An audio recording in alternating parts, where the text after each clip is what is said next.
Hello guys, my name is Esther Tabita and now it's my turn to introduce you guys to a great heritage in a small town where I grew up. It's called Istana Siak. Siak Serindrapura Castle, also known as Istana Siak or Siak Palace, is a historical site located in Siak Serindrapura, a town in the Siak Regency of Riau Province, Indonesia. The palace was the royal residence of the Sultanate of Siak Serindrapura, which was a powerful Malay sultanate that existed from the late 17th century until the early 20th century.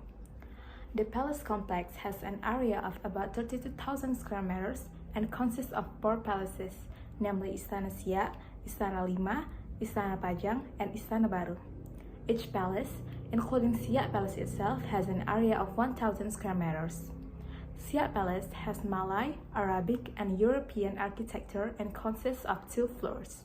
The lower floor is divided into 6 courtrooms, including the guest lounge, the living room of honor, the male living room, the living room for women. One room on the right is the courtroom, also used for the party room. The upper floor is divided into 9 rooms, which serve to the rest of Sultan as well as the guests of the palace. At the top of the building, there are 6 eagle statues as a symbol of courage. On the courtyard, 8 cannons can still be seen spread to various sides of the palace yard. And on the left rear of the palace, there is a small building that was used as a temporary prison. Today, the palace serves as a museum, providing insight into the history and culture of the Siak Sultanate. You or a visitor can explore the museum to learn about the Sultanate's history, see artifacts, and appreciate the architectural beauty of the palace. It stands as a testament to the rich heritage of the region and its royal history. And it's really well cleaned by the government. I hope you guys can enjoy what am I saying. Thank you. Hello everyone, my name is Lester Aprilin. You can call me Aprilin. I will explain one of the tourist areas in Jakarta, namely Taman Mini Indonesia Indah. This park is summary of the culture of the Indonesian nation, which cover various aspects of the daily life of the people of 33 provinces of Indonesia in 1975, which are displayed in regional pavilions with traditional architecture as well as displaying various regional clothing, dance, and tradition. Here, visitor can at a glance view the exceptional breadth and full range of regional architecture in the Indonesia archipelago, where pavilions present at least 3 typical examples of each regional style. The Tanah Airku Theater is the first theater in Indonesia equipped with state-of-the-art technology. The theater Tanah Airku is a blend between the typical Indonesia and international aesthetic. There are also museums decided to rare animals in the Komodo Museum, the Asmat Museum, a sports museum, and a museum displaying gifts received by President Suharto during his 30 years leadership. For nature lovers, there are the orchid gardens, tea, herbs, and flower garden, and there is also a bird park. These various recreational facilities make TMI one of the leading tourist areas in the capital city. Taman Mini is the brainchild of the late Ms. Tin Soeharto, former Indonesian First Lady. Construction of Taman Mini began in 1991 and it was officially inaugurated on April 20, 1997. The park has a chief mission, the preservation and development of the various Indonesian cultures as a media to strengthen the nation's unity and integrity and to instill these values especially in the young generation, to further express Indonesian tolerance and peaceful coexistence among the different regions in the archipelago. Here stand is a row the different houses of worship that are still actively used. Taman Mini is a good introduction to Indonesia has to offer in diversity and culture. During weekends and holidays, Taman Mini is an ideal theme park for families to become more acquainted with another regional cultures. Hello everyone, my name is Amanata Sabila Ali with student ID 23127. The topic is about Pulau Harapan. Pulau Harapan, often referred as the Island of Hope, was a tranquil paradise in the Java Sea. Tourists flocked to this pristine island in search of relaxation and natural beauty.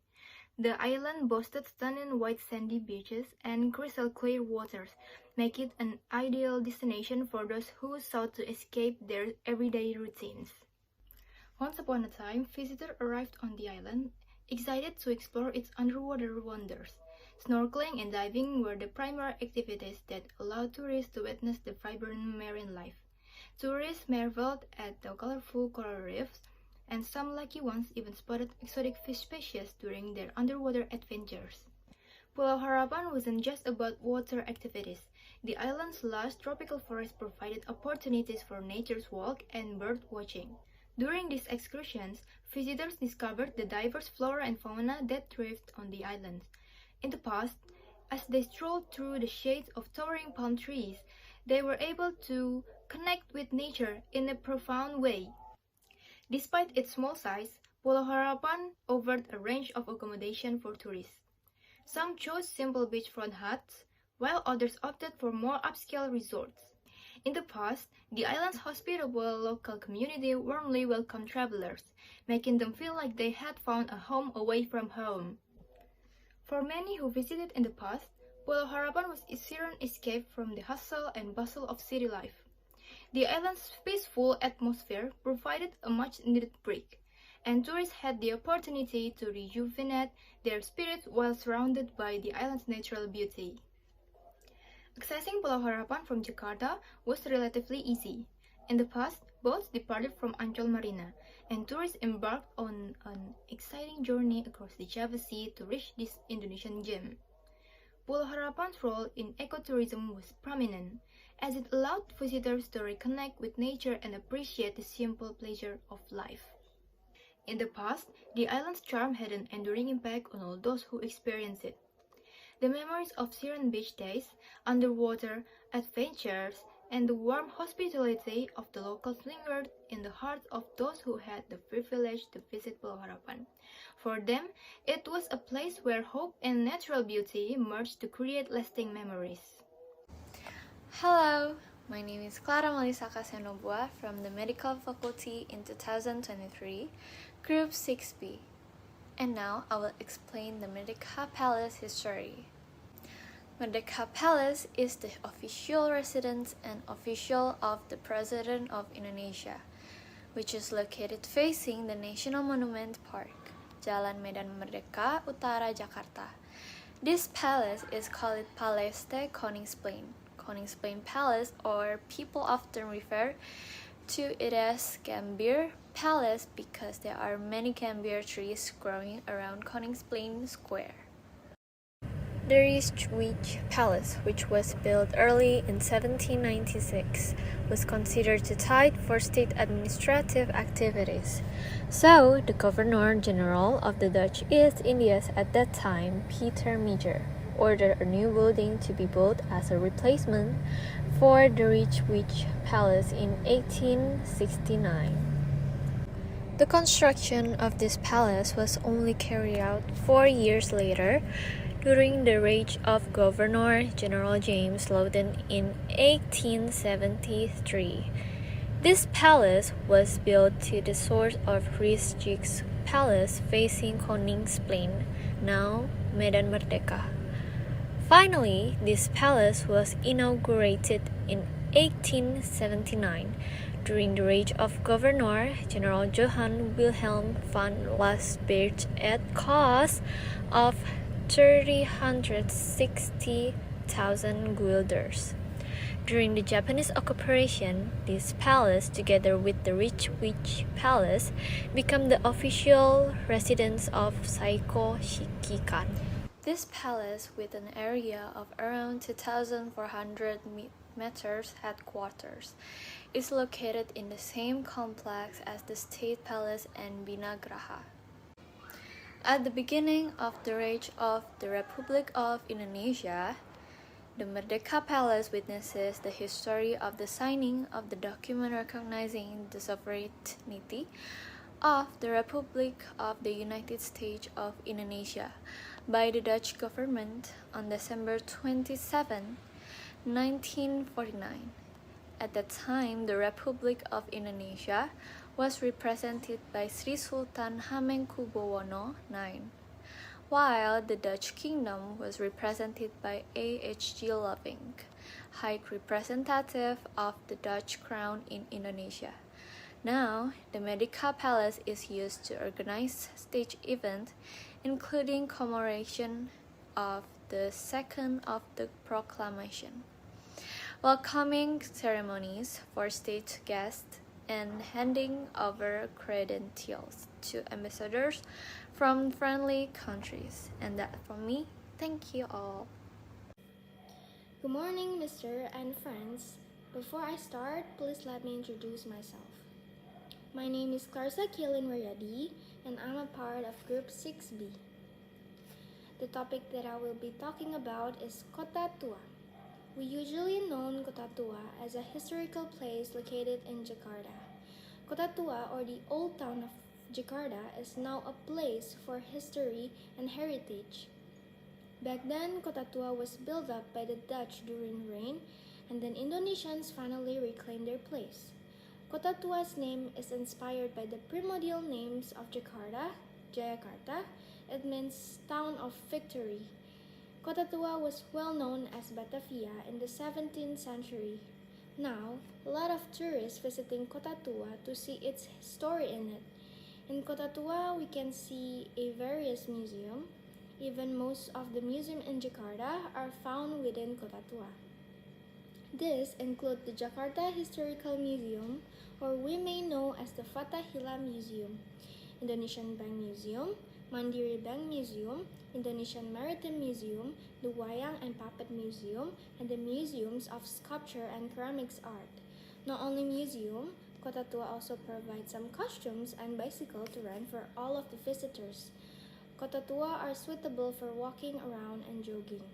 That means visitor can take advantage of the nuance to find peace and eradicate stresses. They can explore the area and see numerous old buildings and museums. Some parts of it are used by local vendors to promote their items as well. This includes foods and accessories. Another unique attraction in Kota Tua is the presence of local artists, those who dress like a statue, soldiers, Dutch lady, and much more. They move around the area and often become an object for photography. Visitors are even allowed to take pictures with them. In fact, at the end of the adventure, tourists should enjoy a local snack called kerak telur. You can find kerak telur so easily around this area. Kota Tua are often used for a pre-wedding or photographer spot, since there are many beautiful classical to capture there. Many of the buildings in Kota Tua are dilapidated since their owners have not rebuilt it. Nonetheless, they are still super photogenic. Most of people are prefer to walking around Kota Tua because by just walking around the path will lead you to many surprising turns and interesting area. Kota Tua can be your choice whenever you want to know more about the history of Indonesia and nostalgic of old days. Hi everyone, my name is Putra Ratnaduhita, or you can call me Laura. I'm from Group 6B, and right now I'm gonna tell you about a place that is very famous in Bali. On the Bukit Peninsula in Badung, Bali, lies a park with its iconic majestic monument called Garuda Wisnu Kencana Cultural Park, or simply known as GWK. With over 120 meters in height and 64 meters in width, making it one of the largest modern statues in the world.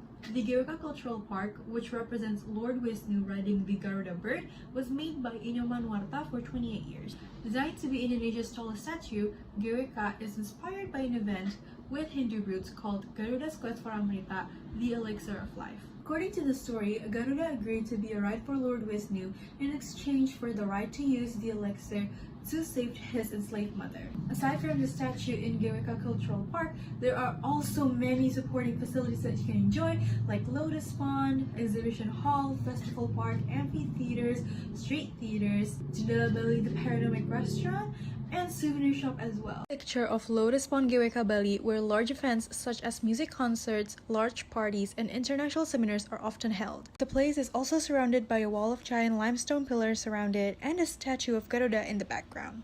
This is the festival park in Geweka Bali, where every afternoon you can watch the famous Tari Kecak for free from around 6:30 p.m. to 7:30 p.m. This is a picture about a place that I haven't mentioned before called Plaza Bagawan, where you can see 3 statues that are also part of Garuda's story. The statue on the left represents Garuda's mother, in the middle represents Garuda's father's, and in the right represents his father's other wife. This is a picture of Jendela Bali restaurant, where you can eat delicious Balinese food with a good view. There are also places that I haven't mentioned before called Plaza Garuda and Plaza Wisnu, where in Plaza Garuda you can see a statue of Garuda's head, and in Plaza Wisnu you can see a statue of the Lord Wisnu. There is also other place called Plaza Kura-Kura, where it's located between Street Theater and Plaza Wisnu, with ponds and small fountains filling this area.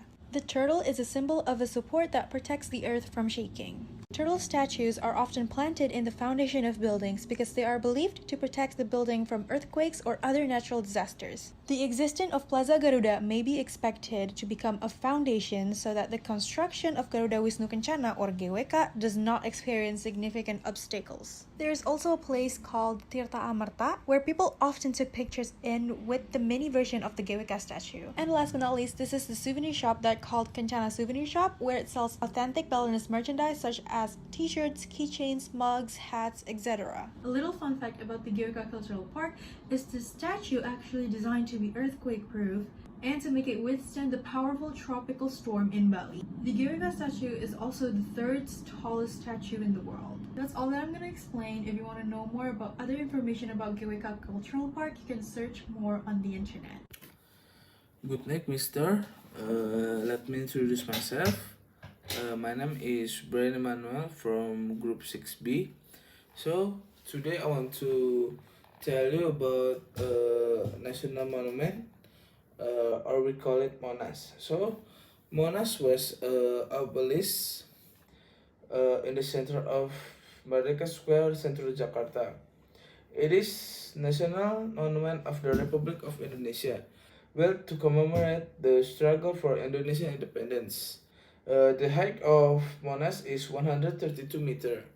The construction began in 1961 under the direction of President Sukarno. Monas was opened to public in 1975. It is topped by a flame cover with a gold foil. The monument and the museum are open daily from 8 a.m. until 4 p.m. throughout the week, except for the Mondays when the monument is closed. Since April 2016, the monument also open during night time, from 7 p.m. until 10 p.m. on Tuesday to Friday, and from 7 p.m. until 12 a.m. on Saturday and Sunday.